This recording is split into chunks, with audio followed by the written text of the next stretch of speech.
যাদের পেটে কোনো কাপড় নেই, মাথায় টিপ দিয়া তিলক দেওয়া, কোন মুসলমানের মেয়েতে এগুলো পড়তে পারে না, অবশ্যই আপনারা ভাড়া করে নিয়ে এসে এগুলো মুসলমানের হিসাবে চালাতে চাচ্ছেন। যে কয়টা চেহারা দেখলাম একটাও মহিলার মতো লাগছে না।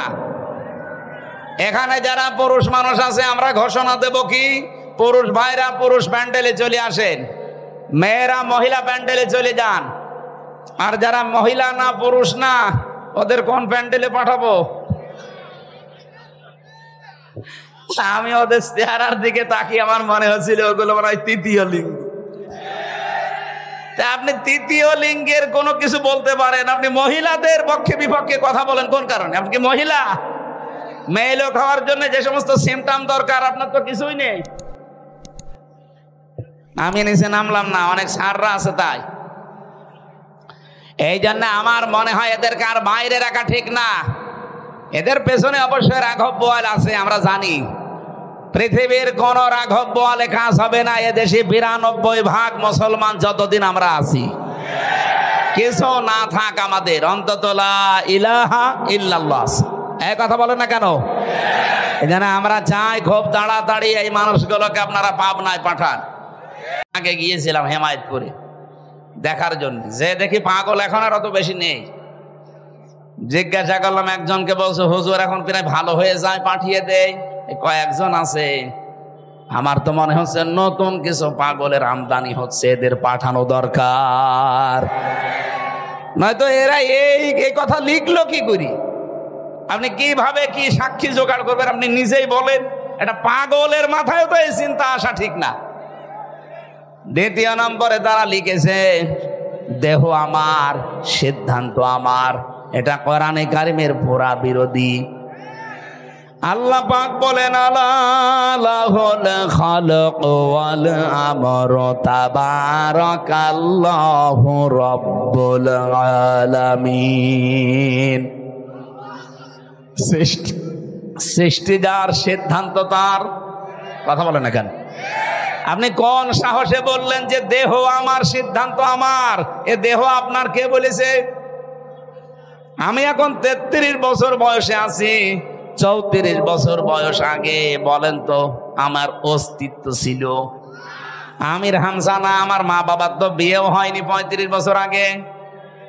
তার মানে উল্লেখ করার মতো আমি আর কিছু ছিলাম না। হামজা তো দূরের কথা, আমাকে পর্যন্ত নিয়ে এসে বসিয়েছেন যিনি, তিনি কে?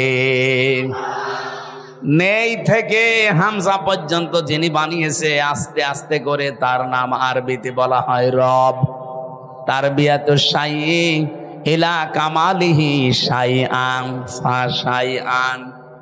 নেই থেকে তারবিয়াতের মাধ্যমে একটার পরে একটা সিস্টেম পাল্টিয়ে যিনি তোমাকে পূর্ণতায় পৌঁছিয়ে দেয়, তিনি হচ্ছে রব, আমরা যাকে আল্লাহ বলি। সুতরাং যারা এই কথা লিখেছেন তাদের তো ঈমান নেই। আর কোরআনে কারিমের সূরা আরাফের 54 নম্বর আয়াতের পুরা বিরুদ্ধে এই কথা, যে দেহ আমার, সিদ্ধান্ত আমার। আপনি আল্লাহর সাথে বিদ্রোহ করেছেন, আপনি বেঈমান হয়ে গেছেন। এই নারী কমিশনে যারা আছে এদেরকে যদি তাওবা করানো না হয়, এই মানুষগুলো যদি নতুন করে মুসলমান না হয়, ঘোষণা দিয়ে গেলাম আজকে রেকর্ড হচ্ছে, এদের একজনও যদি মারা যায় এদের জানাজাও জায়েজ নেই, কবরে দেওয়াও জায়েজ নেই। কারণ জানাজা পড়াবো কি দিয়ে আমি, আর কবরে দেব কি বলে? বিসমিল্লাহি ওয়া আলা মিল্লাতি রাসূলিল্লাহ, এ পুরা কথাটাই তো মিথ্যা হয়ে যাবে। যে আল্লাহর নামের ওপরে, রসুলের আদর্শের ওপরে রেখে গেলাম। কই? আপনি তো আল্লাহর নামেও নেই, রসুলের আদর্শেও নেই, এই কথা বলছেন না কেন? এই জন্য আপনাকে আমি রাখবো কি করে? আপনার জন্য আমি মিথ্যাবাদী হব? কি কথা বলেন না কেন ভাই? আমি আপনার জন্য মিথ্যাবাদী হব? এই জন্য আপনাকে কবরে দেওয়াও ঠিক হবে না, জানাজাও ঠিক হবে না। আপনারা একটা কাজ করা যায় না, আপনারা হিন্দুদের মতো পড়িয়ে ফেললেও হবে না, কারণ হিন্দুরা তো মানবে না। আপনারা করব কি? কুকুর দিয়ে খাওয়ানো লাগবে।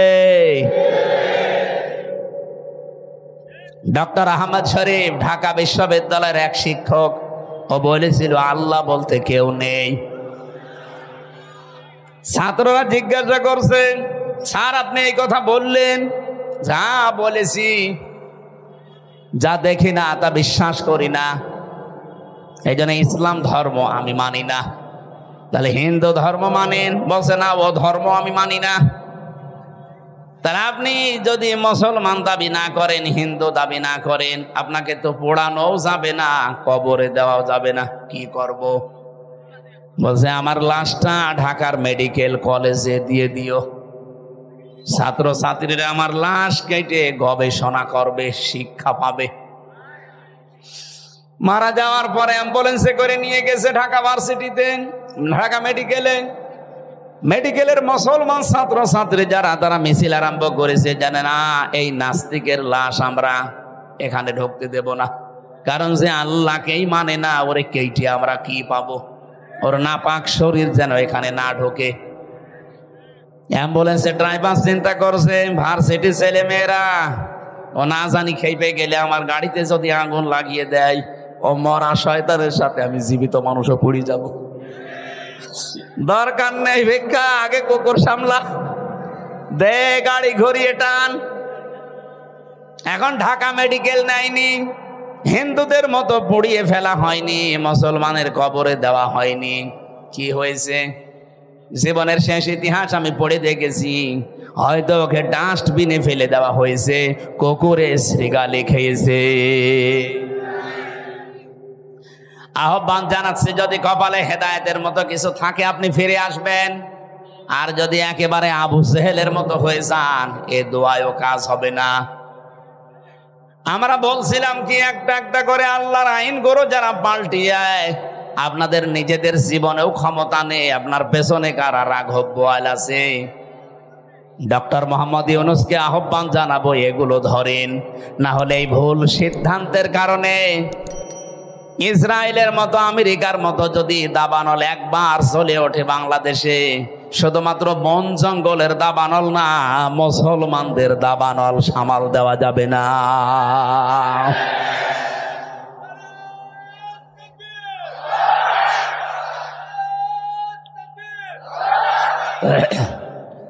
আলহামদুলিল্লাহ, আমি যে কথা আরম্ভ করেছিলাম যে পৃথিবীতে মানুষের সম্মান আর মর্যাদা বাড়ে ঈমান আর জ্ঞান, এই দুইটার সমন্বয়ে।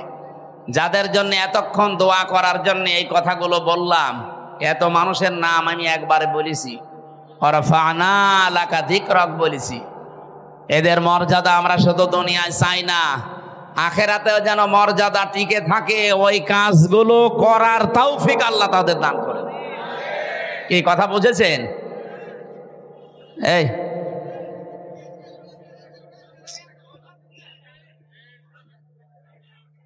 আপনারা এখানে আসেন, আসেন আসেন। দরুদ আর সালাম পাঠ করছে আমাদের নবী, মানবতার মহান শিক্ষক মুহাম্মদুর রাসূলুল্লাহ সাল্লাল্লাহু আলাইহি ওয়াসাল্লামের প্রতি, যার মিশন আর ভিশন ছিল এই পৃথিবীতে তিনটা। আমরা যেহেতু নবীর উম্মত দাবি করছে, এখানে আমার মনে হয় অন্য ধর্মের লোক নেই, আছে? যদি থাকেন তো একজন, আপনাদেরকে ওয়েলকাম জানাচ্ছি। আমরা যেহেতু সবাই এখানে দাবি করছি আমরা নবীর উম্মত, নবীর যা কাজ ছিল, আমাদের মিশন আর ভিশন ওইটা হওয়া দরকার। বিশ্ব নবীর এই পৃথিবীতে প্রথম মিশন ছিল তাওহীদ প্রতিষ্ঠা করা। আমার মনে হয় বাংলাদেশকে আল্লাহ যে জায়গায় এখন এনে দিয়েছে, এই জায়গাতে তাওহীদ প্রতিষ্ঠার একটা সুযোগ আল্লাহ তৈরি অলরেডি করে দিয়েছে। এখন এটা করার জন্য সিস্টেমগুলো কি কি, ১৫০০ বছর আগে আল্লাহ সিস্টেমটা জানিয়েছেন সূরা আলে ইমরান ৩ নম্বর পারা ১৭ নম্বর পৃষ্ঠার ২ নম্বর লাইনের ৬৪ নম্বর আয়াতে আছে। এটা আমার রেকর্ড হচ্ছে বলে বললাম। সারা পৃথিবীতে এখন বিশেষ করে বাংলাদেশে যারা আমরা আছি, এখানে আল্লাহ ৩টা পদ্ধতি জানিয়েছেন। এই ৩টা পদ্ধতি সামনে আমাদের এখনই অ্যাপ্লাই করা দরকার। ওলিয়া হালাল কিতাবি তাআলাউ ইলা কালিমাতিন সাওয়াইম বাইনানা ওয়া বাইনাকুম আল্লা না'বুদা ইল্লাল্লাহ ওয়া লা নুশরিকা বিহি শাইআ ইলা আখিরা। এদিকে তাকান। আল্লাহ পাক বলেন, নবী আপনি ডাক দেন যারা কিতাব আলো দাবি করে, হে আহলে কিতাবরা এদিকে আসো। আমি বাইরের দেশগুলোতে যখন ঘুরি, আহলে কিতাব যারা দাবি করে ওদেরকে আমি জিজ্ঞাসাও করেছি। এদিকে তাকান, কয়েকদিন আগে মালয়েশিয়া, সিঙ্গাপুর, থাইল্যান্ড এই দেশগুলো ঘুরছিলাম। ট্রেনে যখন যাবার সময়, বাসে যাওয়ার সময় সিট পড়ে পাশে, যার নাম জিজ্ঞাসা করলে চেহারা দেখে মনে হয় যে মুসলমান, যে নাম জিজ্ঞাসা করে দেখি খ্রিস্টানের নাম বলছে। বললাম আপনার নবীর নাম কি? What is your prophet? তখন বলে যে যিশু। যিশু মানে ঈসা আলাইহিস সালাম। খ্রিস্টান তো ঈসা বলে। ইহুদির সাথে যদি দেখা হয়, জিজ্ঞাসা করি আপনার নাম, ও নাম শুনলে আমি বুঝি যেটা ইহুদির নাম। আপনার নবীর নাম কি? বলে জোসেফ। জোসেফ মানে মুসা আলাইহিস সালাম। ওরা ইব্রাহিম নবীকে আব্রাহাম বলে ডাকে, ওরা দাউদ নবীকে ডেভিড বলে ডাকে। ওদের নিজেদের নবীর নামও তারা পাল্টিয়ে ফেলেছে। যেহেতু আহলে কিতাব দাবি করলো, এই পৃথিবীতে এখন কিতাবওয়ালা আহলে কিতাব নেই। ইহুদি আজ যারা দাবি করছে ওরা মুসা নবীর আদর্শের উপরে নেই। আজ খ্রিস্টান 250 কোটি, ওরা দাবি করছে ওদের নবীর নাম যিশু, অথচ হযরত ঈসা নবীর আদর্শের উপরে ওরা নেই। হযরত ঈসার জীবনী পড়ে দেখেন, পুরা জীবনে আমি পড়ে দেখেছি, হযরত ঈসার পৃথিবীতে জাগতিক সম্পদ বলতে কিচ্ছু ছিল না। হ্যাঁ, একটা জিনিস ছিল, শুধু পানি খাওয়ার একটা গ্লাস। উনি নদীর ধার দিয়ে একবার যাচ্ছিলেন, হঠাৎ দেখলেন একটা লোক পানি পান করছে নদী থেকে এই আজলা দিয়ে, দয়া হাতের ভেতরে পানি নিয়ে পানি পান করছে। অনেকক্ষণ দাঁড়িয়ে দাঁড়িয়ে দেখলেন, ডাক দিয়ে বলে, রব্বুল আলামিন, আমি তো মনে করছিলাম যে আমার মতো গরিব মানুষ এ পৃথিবীতে আর নেই, এখন দেখি এই লোকটা আমার চাইতেও গরিব। আমার তো পানি খাওয়ার অন্তত একটা মগ আছে, একটা গ্লাস আছে, জগ আছে, আর ওর তো কিছু নেই। এটা তিনি নদীর ভেতরে ছুড়িয়ে মেরে বললেন, পৃথিবীর কোনো জাগতিক সম্পদ আমার দরকার নেই। আর আপনি তাকান আজ খ্রিস্টানদের দিকে, তাদের যে বিলাসবহুল জীবন, তারা যদি ঈসা নবীর উম্মত দাবি করে, হযরত ঈসা যেভাবে চলেছিলেন সেইভাবে তাদের চলা দরকার ছিল। কথা বলেন না কেন? আমার যে হাদিস পড়েছিলাম, এই হাদিসের শেষের দিকে হযরত ঈসার জীবনের কিছু কথাগুলো আছে। আমি যাব সামনের দিকে ইনশাআল্লাহ। আমি যে কথা এখন বলতে চাই, বাংলাদেশের মানুষ আমরা 92% যেহেতু মুসলমান, অন্য ধর্মের মানুষগুলোকে আমরা বাদ দিলাম, ওই 8% বাদ, 92% তো আমরা। আসেন, আমরা নবীর এই তাওহীদ প্রতিষ্ঠার মিশনটা হাতে নেই, সুযোগ একটা এসেছে। আসেন একবারে আমরা সবাই এক জায়গায় এই 3টা কথাকে মেনে নেওয়ার চেষ্টা করি। 1 নম্বরে, আল্লাহ না'বুদা ইল্লাল্লাহ, আজকে থেকে আমরা আল্লাহ বাদে আর কারো ইবাদত করব না। বাংলাদেশ জামাত ইসলামের শ্রদ্ধাভাজন আমিরে জামাত সেদিন কিন্তু এই যে কোন জেলায় তিনি গিয়েছিলেন, ময়মনসিংহ। উনি ময়মনসিংহে অনেকগুলো আলেমের হাত এভাবে উঁচা করেছে, আপনারা ভিডিও দেখেছেন। এভাবে ডাক দিয়ে বললেন, আমাদের আল্লাহ এক, আমাদের রাসূল এক, আমাদের কোরআন এক, আমরা আর পার্থক্য থাকতে চাই না, আমরা সবাই এক। আপনি তাওহীদ প্রতিষ্ঠার জন্য এইভাবেই চালিয়ে যেতে হবে কাজ, কিন্তু পদ্ধতি আল্লাহ কোরআনে দিয়েছেন 3টা। আমরা যেহেতু সবাই যারা হাত তুলছে এখানে আল্লাহ ছাড়া কারো ইবাদত করতে আমরা রাজি আছি, তাহলে 1 নম্বরে আমরা ঠিক আছি। কি কথা বলেন না কেন? হ্যাঁ, কিছু মানুষ হয়তো ভুল ক্রমে অন্যের ইবাদত করে। কি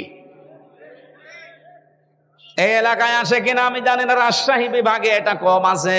রাজশাহী, খুলনা, বরিশাল এগুলোতেও শয়তানরা আসে না, ওরা সব আস্তানা গেড়েছে সিলেট আর চট্টগ্রাম আর ময়মনসিংহ বিভাগে। কারণ ওই সমস্ত বিভাগগুলোতে শিরকও বেশি, বেদাতও বেশি, আবার ইবাদতও বেশি। এই যে আমার গিয়াসউদ্দিন তাহেরি ভাই, আমি নাম বলতাম না, মনে চলে এসেছে তাই, উনি যে ইবাদত করে, জিকির একটা ইবাদত না?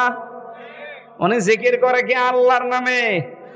কিছুক্ষণ যদি আল্লাহর নামে করে, ও বলবে দেখেন ইয়া আলী বাবা, শাহ আলী বাবা, কেল্লা বাবা, ফতে বাবা, এমনকি আগলা বাবা, পাগলা বাবাও জিকির হচ্ছে।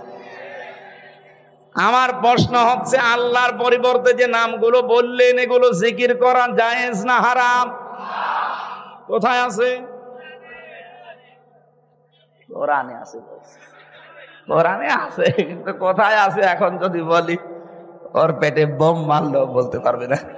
আছে, সূরা আরাফে আছে, 9 নাম্বার পারা 13 নাম্বার পৃষ্ঠা 4 নাম্বার লাইনের 180 নাম্বার আয়াতে আছে, ওয়ালিল্লাহিল আসমাউল হুসনা ফাদউহু বিহা ওয়া দারুল্লাযিনা ইউলহিদুনা ফি আসমাই। আল্লাহ পাক বলেন আমার অনেক সুন্দর সুন্দর নাম আছে। এই যে আল্লাহর নাম আমরা অনেকে এখানে জানি, স্যারকে যদি জিজ্ঞাসা করি কয়টা বলেন তো, আল্লাহর নাম কয়টা? 99টা জানি। এটা কায়দায় পড়েছিল ছোটবেলায়, আমরাও পড়েছি। তাফসিরে ফি জিলালিল কোরআনে আল্লাহর নাম পেয়েছি 5000। যদিও আমরা সবগুলো এখন অনেকে জানি না।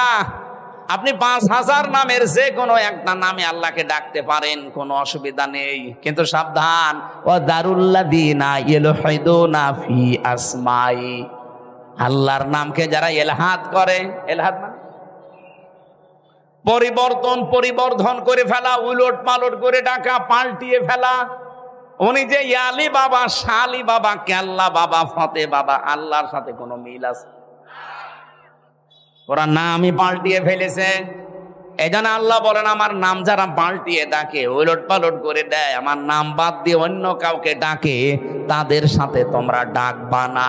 কে বলছে? সুতরাং আজকে থেকে যারা আল্লাহ বাদে অন্যের ইবাদত করছে তারা বাদ। এদেশে ঐক্য যদি প্রতিষ্ঠা করতে হয় তাহলে আল্লাহর ইবাদতের বাইরে যারা, ওরা বাদ। এই কথা বলেন না কেন? সেটা যদি জামাত ইসলামকে বাদ দেওয়া লাগে বাদ দিয়ে দেন, যদি হেফাজত ইসলাম বাদ দেওয়া লাগে বাদ দিয়ে দেন।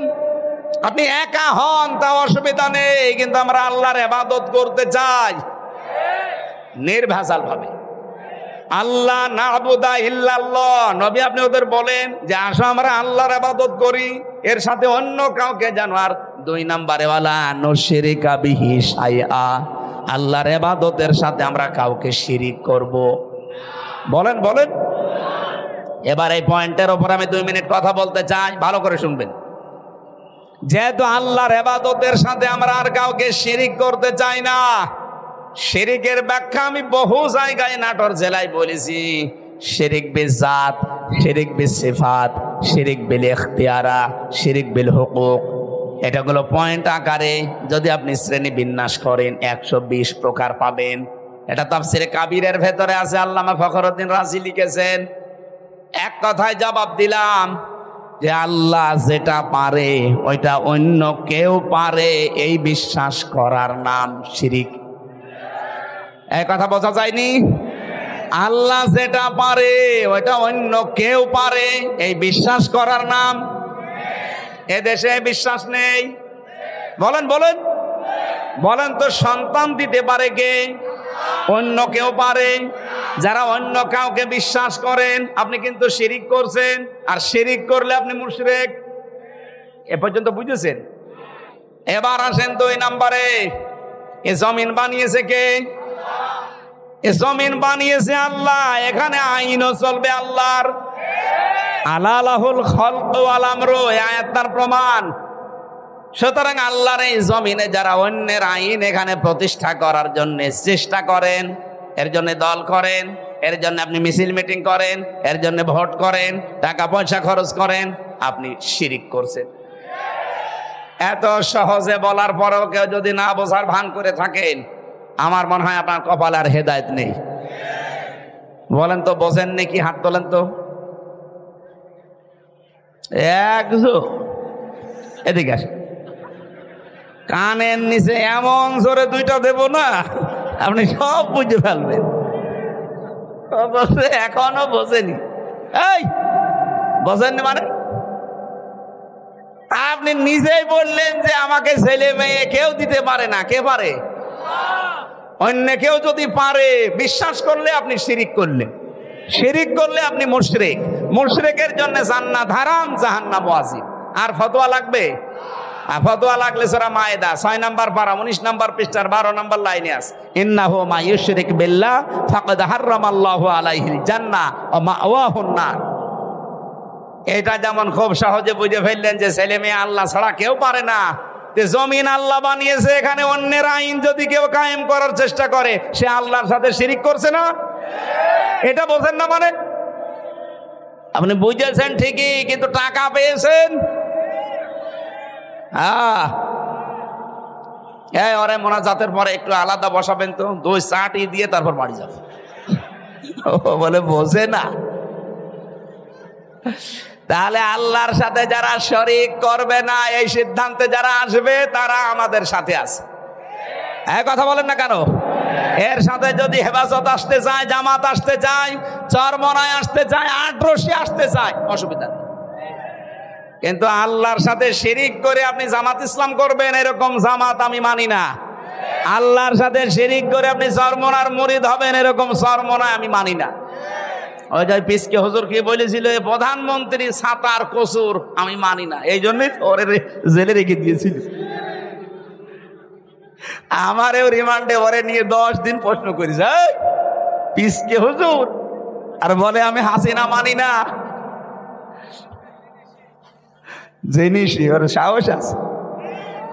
ওরে ধরে রাত 12:30টার পরে পুরা উলঙ্গ করে ওর হাতের উপরে সিগারেট দিয়ে একটা অর্ধ উলঙ্গ মেয়ে লোক এখানে কাঁধের উপরে হাত, ও তো হাত পোষে না, তারপরও হাত দিয়ে ছবি তুলে বসে ছেড়ে দেব।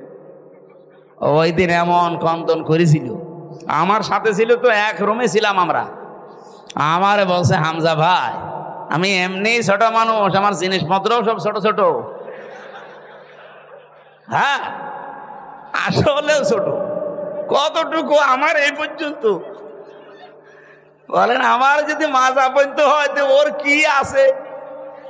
তারপরে ওরে একটা বাচ্চা হয়েছে, আলহামদুলিল্লাহ। তো আমারে বলছে রাত 12:30টার পরে আমারে ওই হাতির ছিলে 2 দিকে রাস্তা ব্লক করে আমারে এইভাবে অত্যাচার করছিল। এমন কান্না কাঁদলাম ওই দিন। এক এসআইকে ডেকে বললাম যে ভাই আপনারা যা করছেন এটা কি ওই হারুন আঙ্কেল, ওই যে হাউ আঙ্কেল, স্যার কি জানে? জানে না মানে উনি তো করাচ্ছে। ও, উনি করাচ্ছে। অথচ দিনের বেলায় দেখা করতে এসে বলে হুজুর কেমন আছেন, ভালো আছেন, সব কিছু খোঁজ নিয়ে যায়, আর উনি এটা করাচ্ছে। আমারে যেভাবে উলঙ্গ করেছে আল্লাহ যেন ওনারে উলঙ্গ করে। ঠিক ছোট হুজুরের তো হয়তো ছোট জিনিস দেখা যায়নি, কিন্তু হারু আঙ্কেলের 3 ইঞ্চি। কয় ইঞ্চি? ওইটা হয়তো 4-5 জন এসআই দেখেছিল, আর এরটা সারা দুনিয়া দেখেছে। কয় ইঞ্চি? মহিলারা পর্যন্ত জিকির করে 3 ইঞ্চি 3 ইঞ্চি। আলেমদের বরদোয়া লেগে গেছে। কোথায় আছে সে আল্লাহর ওলি? হাউ আঙ্কেল আপনাদের এই নাটোরের বাগাতিপাড়া, লালপুরে 17, 18, 19, 20 এই সমস্ত বছরগুলোতে বহুবার এসেছি, কিন্তু কোরআনের কথা আমারে বলতে দেয়নি। এই বকুল সাহেব আর আজাদ সাহেব, এই আজাদ না, আর এক আজাদ আছে, সে 2টা এখন পালিয়েছে। আমার আগে যিনি কথা বলছিলেন কে আমি জানি না, উনি ওই যে আল্লাহর ক্ষমতার উপরে অহংকার যারা করে তাদের পরিণতি কি এই বিষয়ে টাচ দিচ্ছিলেন, আমি হালকা শুনছিলাম। এই জন্য আমরা যেন অহংকার সামনে না করি ভাই। সূরা নমলের 52 নম্বর আয়াতটা পড়লে আমার কাছে এই বাংলাদেশের সাথে একেবারে খাপের খাপ মিলে যায়। আল্লাহ পাক বলেন ফাতিলকা বুয়ুতুহুম খাওফিয়াতাম বিমা যালামু, এই সেই ঘরগুলো, আল্লাহ যেন এভাবে আঙ্গুল দিয়ে দেখাচ্ছে, এই সেই আজাদের ঘর, এই সেই বকুলের ঘর, এই সেই হানিফের ঘর, এই সেই ডিলুর ঘর। এখন যদি বলেন হানিফ, ডিলু, আজাদ, বকুলের নাম কোথায় আছে, এদিকে আসেন আপনাকে দেখাচ্ছি। আমি দেখাতে পারবো, দরকার আমি তাফসীর লিখব, কারণ এখানে বাইতুন নেই, বুয়ুত বহু বচন। আল্লাহ বয়ুত বহুবচন দিয়ে জানিয়েছে যে এরকম মানুষ আজকে না, যদি এটা লোক নবীর জামানায় নাজিল হওয়া, এটা কিয়ামত পর্যন্ত এই চরিত্রের মানুষ থাকবে। আল্লাহ এ পর্যন্ত বলেননি, কিন্তু এরপরে আরো শব্দ আছে। আল্লাহ পাক বলেন খাবিয়াতাম বিমা যালামু, এগুলো আজ জনশূন্য হয়ে পড়ে আছে, এগুলো উজাড় গৃহ হয়ে গেছে, এগুলো মানব শূন্য হয়ে গেছে, পরিত্যক্ত হয়ে পড়ে আছে। কেউ এখানে আর যেতে চায় না, যেতে যদি চায়ও ঘৃণার সাথে যায়। আপনি কুষ্টিয়ার হানিফ সাহেবের বাড়ি যান, আপনি যে দেখেন বাড়ি আর বাড়ি নেই, পায়খানার প্যান্ট পর্যন্ত মানুষ খুলি নিয়ে চলে গেছে। যদিও হালকা পাতলা দু একটা ইট ছিল, এই ফেব্রুয়ারির 5 তারিখে আযাবুল বুলডোজার নাজিল হয়ে ছাতা সব শেষ। সারা দেশে আযাবুল বুলডোজার নাজিল হয়েছিল না? আল্লাহ বলেন এই জালেমদের বাড়ি ঘরগুলো একটু দেখেন না কেন? এই সেই ঘরগুলো খাবিয়াতান, আজ উজাড় গৃহ হয়ে গেছে, পরিত্যক্ত করে দিয়েছি আমি বিমা যালামু, এদের জুলুমের কারণে। আল্লাহ পর্যন্ত কিন্তু শেষ করে দিতে পারতেন, কিন্তু এর পরের শব্দটা আমাদের জন্য। আল্লাহ পাক বলেন ইন্না ফি যালিকা লাআয়াতাল লিকাউমিন ইয়ালামুন। এখানে প্রথমে ইন্না আছে আর মাঝে আছে লামে তাকিদ। আল্লাহ 2 বার গ্যারান্টি দিয়ে জানিয়েছেন অবশ্যই অবশ্যই এর ভেতরে জ্ঞানী যারা, তাদের জন্য শিক্ষা আছে। কি শিক্ষা? ফাকুতিয়া দাবিরুল কওমিল্লাযিনা যালামু, সূরা আনআম 7 নম্বর পারা 12 নম্বর পৃষ্ঠার 4 নম্বর লাইনের 45 নম্বর আয়াতের প্রথম অংশে আছে। এটা তাফসিরে ফি জিলালিল কোরআনে সাইয়্যিদ কুতুব এভাবে লিখেছেন। আল্লাহ পাক বলেন জালেমদের শিকড় কাটা হয়ে গেছে। কেটেছে কে? আল্লাহ মানে ওই যে আলেমকে জিজ্ঞাসা করে তো, কুতিয়া এটা মজুলের ফাইল জানা নেই, এর কর্তাকে কেউ জানে না। আপনি যদি এখন বলেন যে বকুলের বাড়ি ভাঙলো কে, কেউ জানে না। হ্যাঁ, আপনি হানিফের বাড়ি ভাঙলো কে, কেউ জানে না। ইনুর বাড়ি ভেঙেছে কে, কেউ জানে না। আসলেও তো কেউ জানে না। ফাকুতিয়া, এজন্য আল্লাহ কুতিয়া দিয়েছেন যে জালেমদের শিকড় কাটা হয়ে গেছে। এখনো যারা জালেমদের পক্ষে সাফাই গান, অনেকে আশায় বুক বেঁধে আছেন যে ববু চট করে আসবে, তাহলে আল্লাহর কোরআনের আয়াত মিথ্যা হয়ে যাবে। কারণ এর আগের ইতিহাসের দিকে তাকান, লক্ষণ সেন 510 বছর হয়ে গেল, আজও আসেনি। এ কথা বলছে না কেন?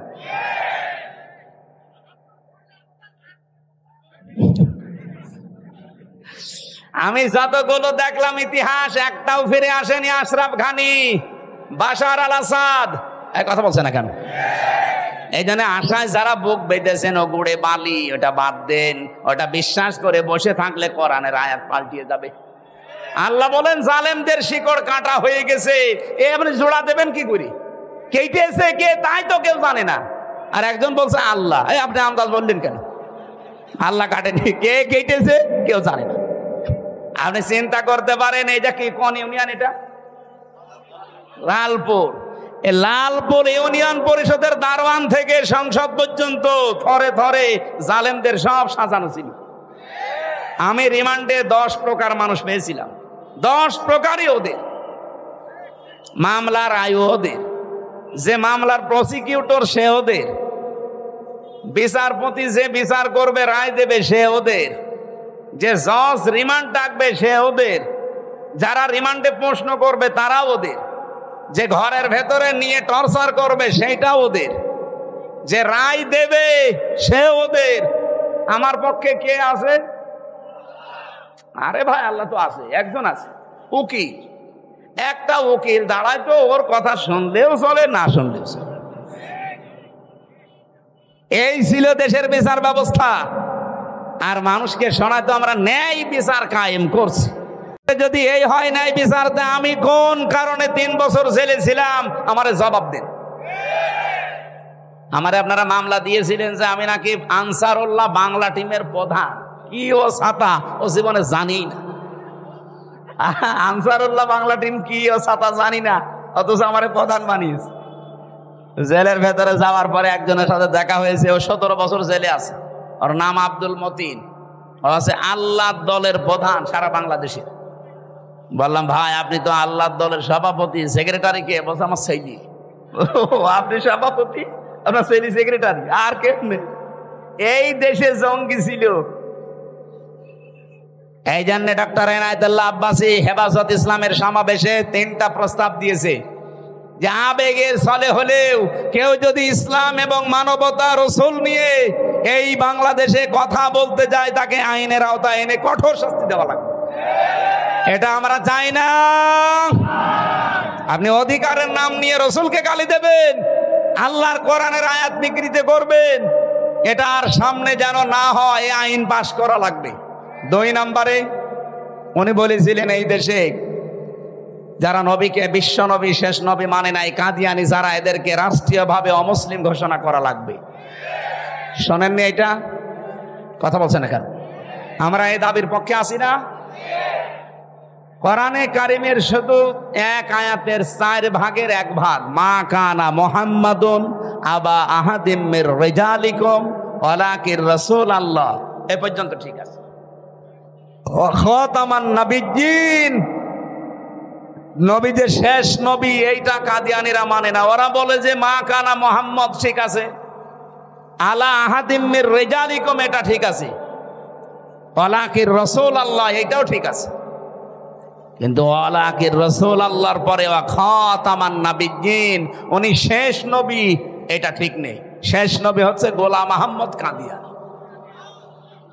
এতটুকু অস্বীকার করার কারণে কাদিয়ানিরা কি বলেন? বলেন, আমরা চাই তাদেরকে অমুসলিম ঘোষণা রাষ্ট্রীয়ভাবে করা হোক। বারবার কিন্তু আহ্বান জানানো হয়েছে এই 92% মুসলমানের দেশে। হ্যাঁ, তারা অমুসলিম হয়ে থাক, তারা ইহুদি, খ্রিস্টান, বৌদ্ধ, মুশরিক, হিন্দু, মাজুসি এদের মতো থাকবে, কোনো অসুবিধা নেই। কিন্তু আপনি মসজিদ বানাবেন, আজান দেওয়ার সময় এই যে দর্শনা, চুয়াডাঙ্গার দর্শনা উথলি একটা মসজিদ আছে কাদিয়ানীদের, ওরা মোহাম্মদুর রাসূলুল্লাহ আজান দেয় না, আহমদ গোলাম আহমদ কাদিয়ানী এই সব তো আজানের মাঝে জুড়ি দেয়। এজন্য বারবার আমরা কিন্তু বিভিন্ন কায়দায় আহ্বান জানিয়েছি, আপনারা যদি গন্ডারের চামড়া নিয়ে থাকেন, সে গন্ডারকে নাকি কাঁতুকুতু দিলে 3 দিন পরে টের পায় যে আমার কাঁতুকুতু দিয়েছে। এদের অবস্থা যদি এই হয়, জুলাই আগস্ট কিন্তু শেষ হয়ে যায়নি, আবার 1-1.5 মাস পরে আরম্ভ হবে। যারাই দায়িত্বে আছেন আপনারা, জুলাই আগস্টের ফসল জনগণ, ছাত্র জনতা আপনাদেরকে জায়গায় বসিয়েছে। সুতরাং এ দেশের মানুষের সেন্টিমেন্ট বুঝবেন। উল্টাপাল্টা সিদ্ধান্ত নিয়ে বিভিন্ন কল কাঠি যারা নাড়াচ্ছে তাদের কথা শুনে আবার দেশটা অস্থিতিশীল করবেন, নিজেও থাকতে পারবেন না, আমাদের কপালও আগুন লাগাবেন।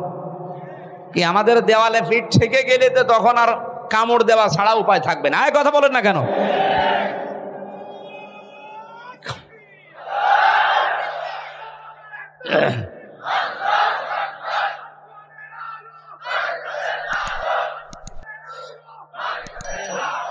ঠিক আছে ভাই, আমার ভাইরা, আমরা শিরিকের যে বিষয় নিয়ে পর্যন্ত এসেছিলাম, এবার একটু তাকান। আজ বাংলাদেশে ঐক্যের বারবার ডাক দেওয়া হচ্ছে, সবাই আসেন, কিন্তু শিরিক যারা করেন তারা আসলে ওই ঐক্য থাকবে না। কি শিরিক যারা করেন তারা যদি এসেও থাকেন লোক দেখানোর জন্য, ঐক্য টিকবে না। এই জন্য শিরিক যারা বাদ দিতে পারেন তারা আসেন। 3 নম্বরে, ওয়ালা ইয়াত্তাখিযা বা'দুনা বা'দান আরবাবাম মিন দুনিল্লাহ, আল্লাহ বাদে আমরা কাউকে অভিভাবক হিসাবে আর গ্রহণ করব না। আমাদের অভিভাবক ইন্ডিয়া না, আমাদের অভিভাবক ওই আমেরিকা না, চীন না, রাশিয়া না, আমাদের অভিভাবককে। এই বিশ্বাসে যারা বিশ্বাসী তাদেরকে এক জায়গায় নেন। 92% মুসলমানের ভেতর থেকে যদি সব বের হয়েও চলে যায়, যদি 51% টিকে থাকে, এই দেশে আগামীতে কোরআন কায়েমে বাধা কেউ দিতে পারবে না। আল্লাহ এরপরে দিয়েছেন ফাইন তাওয়াল্লাও, এরপরেও যদি কেউ মুখ ফিরিয়ে যায়, যাক ফাকুলু শাহাদু, আপনি একটু ঘোষণা দিয়ে দেন, ফাকুলু শাহাদু বিআন্না মুসলিমুন, আমরা কারো মোকাফেক কিনা, আমরা মুসলমান। তাহলে নবীর প্রথম মিশন ছিল, ভিশন ছিল তাওহীদ প্রতিষ্ঠা। এটার জন্য যে পদ্ধতিগুলো বললাম, এই তিনটার কাছে আসা লাগবে। আসেন বাংলার মানুষের এই তিনটা বিষয় নিয়ে আমরা এগিয়ে যাই। 2 নম্বরে নবীর মিশন আর ভিশন ছিল তিনি মানব অধিকার প্রতিষ্ঠা করেছিলেন। এই তথ্য আপনি সূরা নিসার 58 নম্বর আয়াতে পাবেন। ইন্নাল্লাহা ইয়া'মুরুকুম আন তু'আদ্দুল আমানাতি ইলা আহলিহা। অবশ্যই আমি আল্লাহ তোমাদের সবাইকে নির্দেশ দিলাম তোমাদের যাবতীয় আমানত তার প্রাপকের কাছে পৌঁছিয়ে দেবা। এখানে আমানাত বহু বচন, তাফসিরে মারিফুল কোরআন খুলে দেখবেন এই বহু বচনে মুফাসসির লিখেছেন আমানাত মানে ভোট। কি কথা বললেন না? আমি কি এটা বানিয়ে বললাম? যদি বানিয়ে বলি কোনো আলেমকে নিয়ে এখানে বসান, তাফসিরটা নিয়ে এসে খোলেন সূরা নিসা 5 নম্বর পারা 6 নম্বর পৃষ্ঠা 5 নম্বর লাইনে, এটা 4 নম্বর লাইনে আছে 58 নম্বর আয়াত। অবশ্যই আমি আল্লাহ তোমাদের সবাইকে নির্দেশ দিলাম, শুধু হামজাকে না, কুম বহু বচন, সবার জন্য আমার নির্দেশ তোমাদের যাবতীয় আমানত তার প্রাপকের কাছে পৌঁছিয়ে দিবা। যেহেতু আমানত মানে উনি ভোট লিখেছেন, সুতরাং আগামীতে এই দেশে আমরা চাই 300 জন এমপি দাঁড়াবে। 300 জনের ভেতরে অন্তত 151 জন আমরা এমন মানুষ চাই যারা কোরআন বুকে নিয়ে সংসদে যেতে পারবে। এই আমানতকে আমরা নষ্ট করব?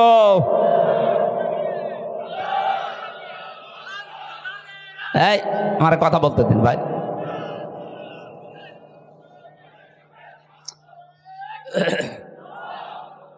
আমার ভাইরা, এটা যদি কারো কাছে রাজনীতি মনে হয়, যদি মনে হয় এটা দুনিয়ার বিষয়, এটা ধর্ম ব্যবসা, হ্যাঁ এটাই আমার ধর্ম ব্যবসা।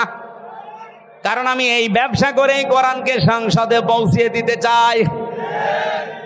আগামীতে আবুল কালাম আজাদ ভাইয়ের মতো যদি বাংলার 300 এমপির 151 জন কোরআন বুকে নিয়ে যেতে পারে, ওয়াইদা হাকামতুম বাইনান নাস আন তাহকুমু বিল আদলি, যখন তোমরা বিচার করবা মানুষের মাঝে, ন্যায় বিচার করবা, তো ওখানে যদি আপনি কোরআন নিয়ে যেতে না পারেন, ন্যায় বিচার করবেন কি দিয়ে?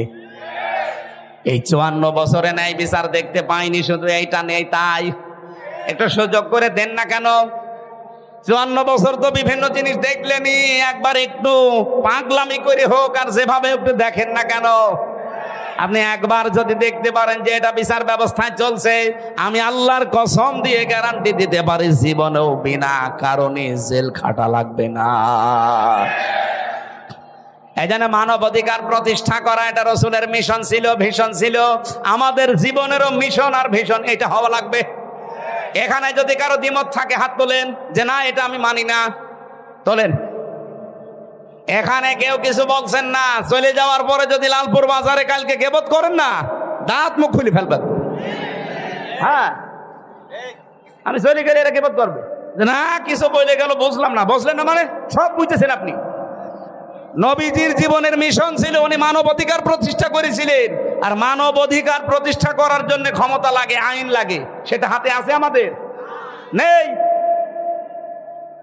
খুজলা তমা দামা তন ফাইদা সরা রিশওয়াতাং ফিদ্দিন ওয়ালাস্তুম বিতারিকিহি ইয়ামনাকুমুল ফাকরা ওয়াল হাজা আলা ইন্না রিহাল ইসলামি দাইরাতুন ফাদুরু মাআল কিতাবি হাইসুদার আলা ইন্নাল কিতাবা ওয়াস সুলতান আলা ইফতারিকান ফালা তুফারিকুল কিতাব। এদিকে তাকান। হযরত মুআয ইবনে জাবাল রাদিয়াল্লাহু তাআলা আনহু যেদিন ইয়ামেনের গভর্নর হয়ে তিনি যাবেন, ঘোড়ার রাকাবের ভেতরে তিনি অলরেডি পা তুলে দিয়েছেন। নবীজি ডাক দিয়ে বললেন, তোমাকে একটা দেশের দায়িত্ব দিয়ে পাঠাচ্ছি, হাদিয়া তোফা তোমার কাছে আসবে, তুমি যেহেতু দায়িত্বে আছো।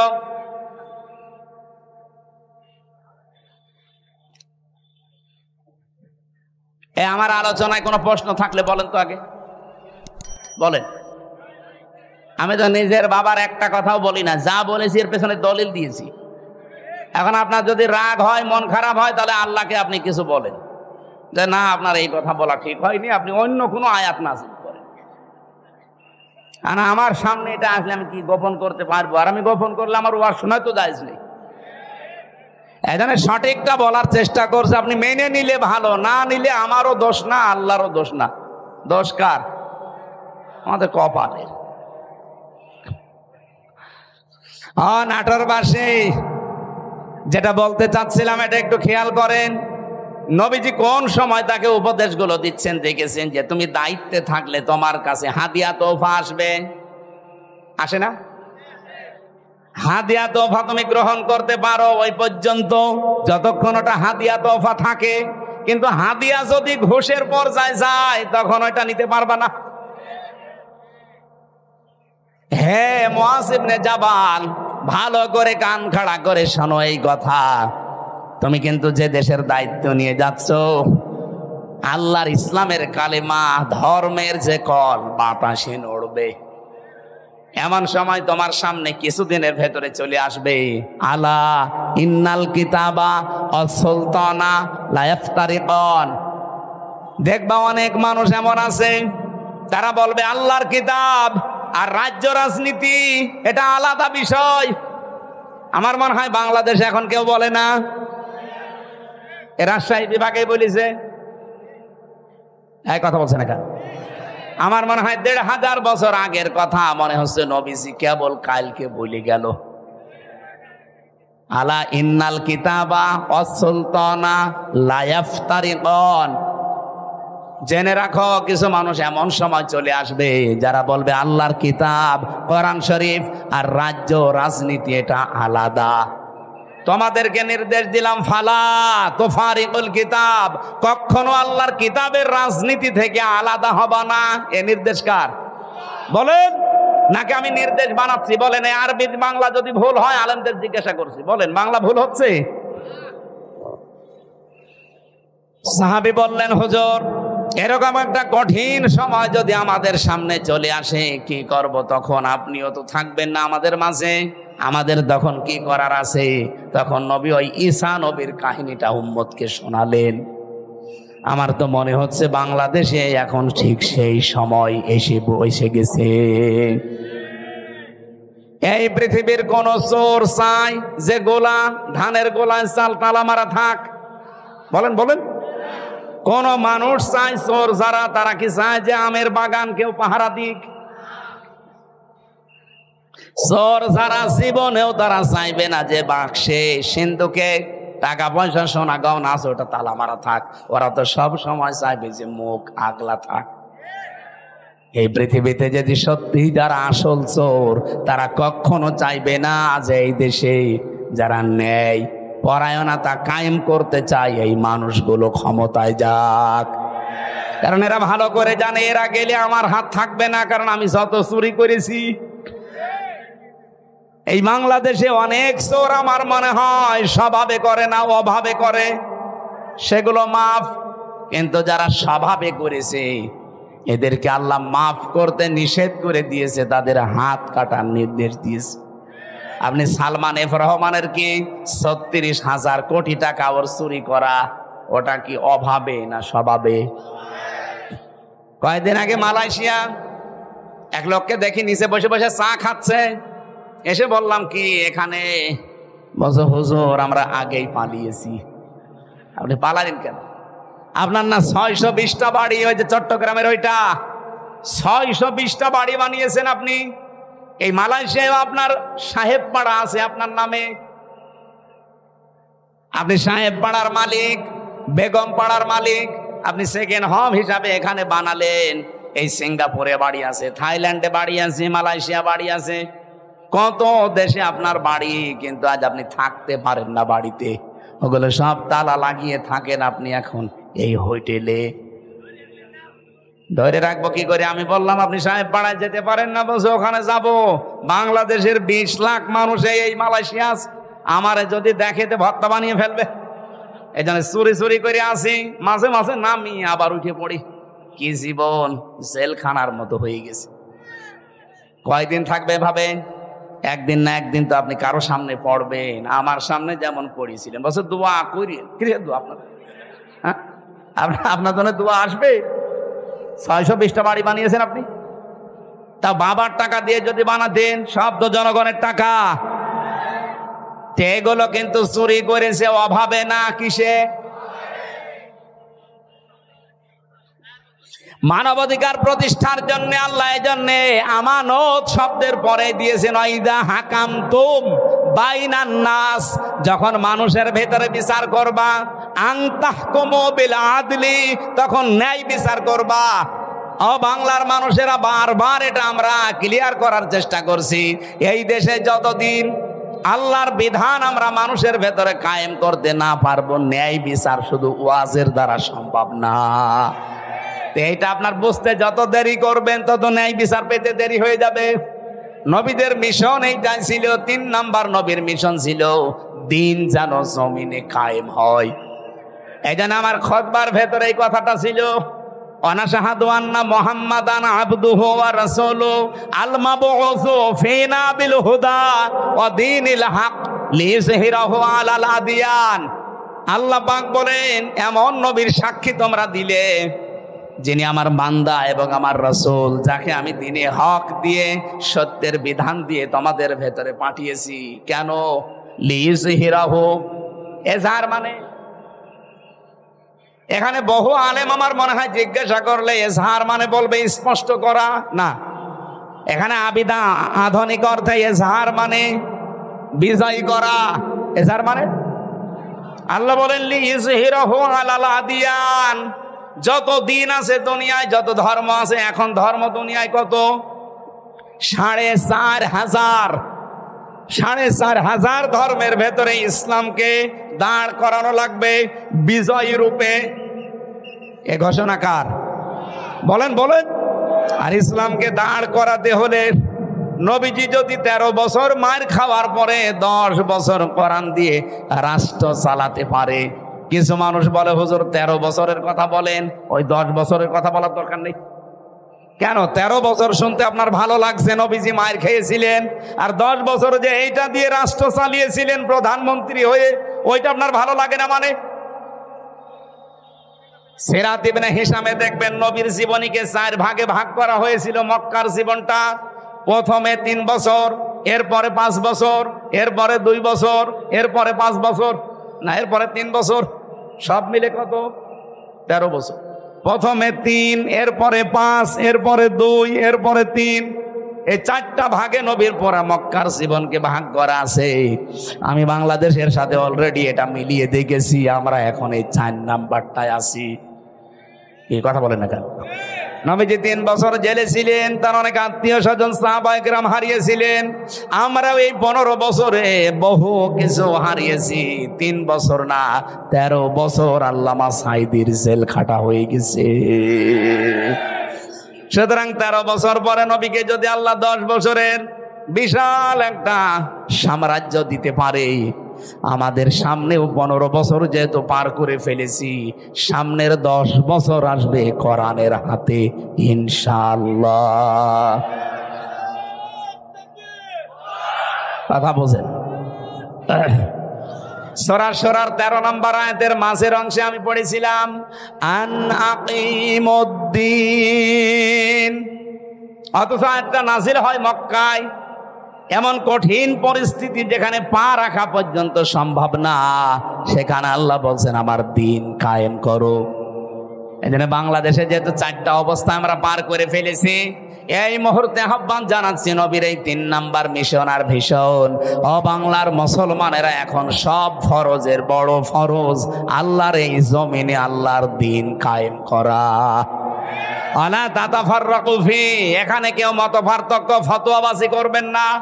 সুতরাং দিন কায়েমের কথা বললে যারা ফতোয়াবাজি করে, মত পার্থক্য তৈরি করে, যে না ওর আকীদা খারাপ, ওর টুপি বড়, ওর টুপি 5 কলি, এরকম কথা যারাই তুলবে মনে করবেন ওটা রাসূলের শত্রু, ওটা মানবতার শত্রু, ওটা তাওহীদের শত্রু। এই কথা বলেন না কেন?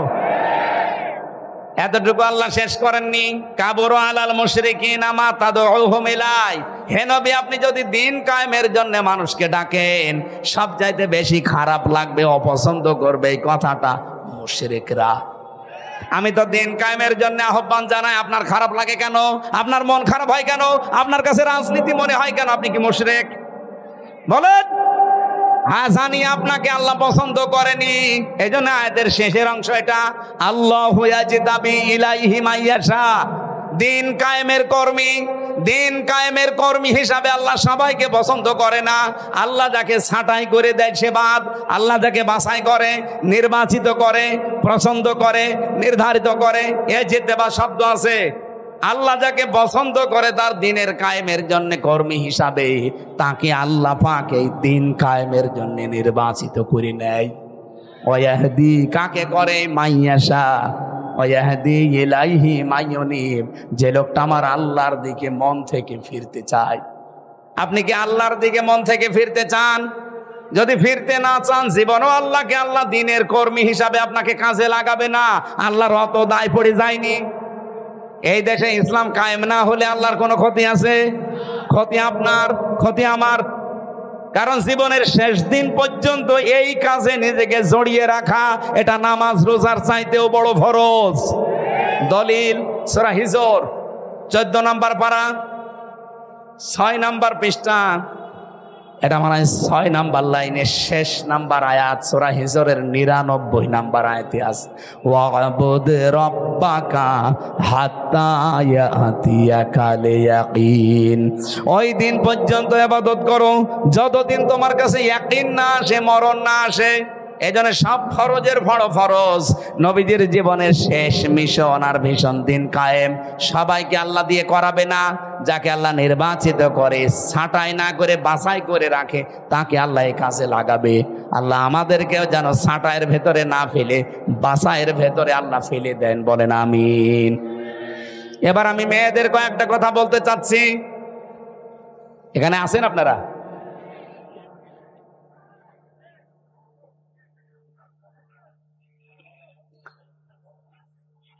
মেয়েরা এসেছে না? সম্মানিত মা বোনরা, কয়েক মিনিট আপনার জন্য আমি শিক্ষামূলক কয়েকটা কথা বলতে চাই। মাত্র 5টা মিনিট সময় দিচ্ছি। এই মাহফিলটা যেহেতু কাদা ছিল, এখানে পানি ছিল, এর আজকে আপনি ভিডিও দেখেছেন, আমার নিজেরই কেমন আফসোস লাগছিল যে কোরআনের জন্য এলাকার মানুষেরা এত কষ্ট করতে পারে। যার যতটুকু সামর্থ্য আছে আপনারা দিয়েছেন, আমি দেখেছি। বাড়ি যাওয়ার সময় শুধু ভাড়াটা বাদ দিয়ে এদের কাছে আপনারা একটু উৎসাহের জন্য দিয়ে যাবেন। এটা মাদ্রাসার মাহফিল না? যার যা আছে অবশ্যই দয়া করে এদের কাছে একটু দিয়ে যাবেন। আমি এরপরে মেয়েদের কথা বলার পর আমার একটা লিখিত বই আছে মেয়েদের উপরে। এত বই নিয়ে এসেছেন। এটা আদর্শ নারী, মেয়েদের 6 জন আদর্শ নারী পৃথিবীতে আছে, তাদেরকে আদর্শ মানা যায়। এই বইটা মেয়েদের জন্য স্পেশাল ভাবে। আর দাম্পত্য জীবনের কলহ কেন হয়, এই যে মারামারি, গন্ডগোল, মনোমালিন্য কেন হয়, এটা কিভাবে মিটাবেন, সেই পদ্ধতিগুলো লেখা আছে। 120 পৃষ্ঠা লিখেছি। এটা জেলখানায় বসে বসে লেখা। আপনারা পারলে এই বইগুলো নিয়ে যান। আর সৃষ্টি জগৎ, এটা শিক্ষিত মানুষদের জন্য। সৃষ্টি আল্লাহ একেবারে ওই প্রথম থেকে শুরু করে, এটা সবার জন্য দরকার না, এটা শিক্ষিত মানুষদেরকে নিলে হবে। গাড়িতে পাওয়া যায়, যদি পান যাওয়ার সময় নেবেন। এক হয় আপনাদের লোক কই ভেতরে? প্রশ্ন দিচ্ছে, আগে শেষ হোক। এক হয় আপনারা লোক কই ভাই? এই ব্যাগ যদি নাও নিয়ে যায়, আপনারা যাবার সময় ওনাদের ওখানে দাঁড়িয়ে থাকবে যারা ড্রাম নিয়ে, ব্যাগ নিয়ে ওই জায়গায় একটু দিয়ে দিয়ে। মা বোনেরদের জন্য বলছি, একমাত্র একটাই ওয়াজ। খাদিজাতুল কুবরা এই 6টা মহিলার ভেতরে একজন। উনি জীবনে 1 ওয়াক্ত নামাজ পড়েননি, একটা রোজা রাখেননি, জীবনে একটা দিন পর্দায়ও থাকেননি। তারপরেও তাকে আল্লাহ সালাম দিয়েছেন, জীবিত অবস্থায় সালাম পাঠিয়েছেন, এবং জান্নাতে ঘর। একটাই মাত্র কারণ, তার পুরা জীবন পড়ে আমি পেয়েছি। কারণ এই বিধানগুলো উনি মানতে পারেননি। কেন? এগুলো নাজিল হয়েছিল তার ইন্তেকালের পরে, এই জন্য তিনি মানতে পারেননি। তিনি জীবনে কোনোদিন একটা সেকেন্ডের জন্যও স্বামীর মনে দুঃখ দেননি। এ কারণে আল্লাহ খুশি হয়ে তাকে সালাম পাঠিয়েছেন। আপনাদেরকেও বলছি, দুনিয়ায় নামাজ পড়েন, রোজা রাখেন, কালো বোরকা পরেন, স্বামীর যে হক, মর্যাদা, সম্মান, এটা রক্ষা করে দুনিয়ায় চলার চেষ্টা করেন। আল্লাহ খাদিজাতুল কুবরার সাথে যেন জান্নাতুল ফেরদাউসে জায়গা করে দেন। আপনারা কয়েকটা প্রশ্ন দিয়েছেন, আমরা প্রশ্নের কয়েকটা। ইমাম যদি জর্দা, বিড়ি, তামাক খায়, তার পেছনে নামাজ পড়লে নামাজ হবে কি?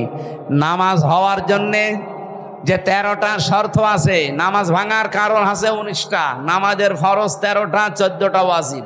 এগুলো যদি কেউ ঠিক রাখে, এই তামাক খাওয়া, জর্দা খাওয়া, বিড়ি খাওয়া, এগুলো কি ওই 14টার ভেতরে, 13টার ভেতরে পড়ে? যদি পড়ে থাকে, ওনার পেছনে নামাজ হবে না। আর যদি না পড়ে তাহলে অসুবিধা নেই। লালপুর উপজেলা চেয়ারম্যান এবং সদস্য সচিব সাবেক জনাব হারুনুর রশিদ পাপ্পু ভাই কই এসেছে? এত প্রশ্ন এখন দিচ্ছেন কেন? পাপ্পু সাহেব বসেন, দাঁড়া। তোমরা ঈমান আনো তাতে যা নাযিল করেছি, আর যার সমর্থন আছে তোমরা তা অস্বীকার করো না। কি সূরা বাকারার 41 নম্বর আয়াত। কি এর ব্যাখ্যা করবো এখন সময় নেই। কালকে মাহফিল আছে লালপুরে, বাগাতিপাড়া